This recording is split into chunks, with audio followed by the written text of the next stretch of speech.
Hey guys, let's do the best Wi-Fi speed test. We will be comparing two Wi-Fi checker, and in this manner you will get the exact Wi-Fi speed with the speed test. So open any of your favorite browser, but if it's Google Chrome, it's better. Now here type fast.com.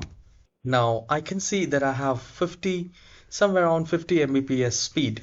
Open in a new tab and type Google Speed Test.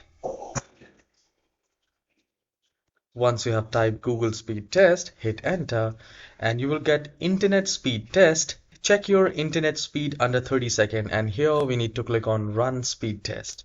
And you will get the true downloading speed as well as the uploading speed. So I can see I'm getting 48 Mbps downloading speed and 44 Mbps uploading speed. You can also do that and let me know what is your internet speed. I'm sure you must have way higher internet speed. Let me know in the comment section. I'll see you in the next tutorial. Have a wonderful day.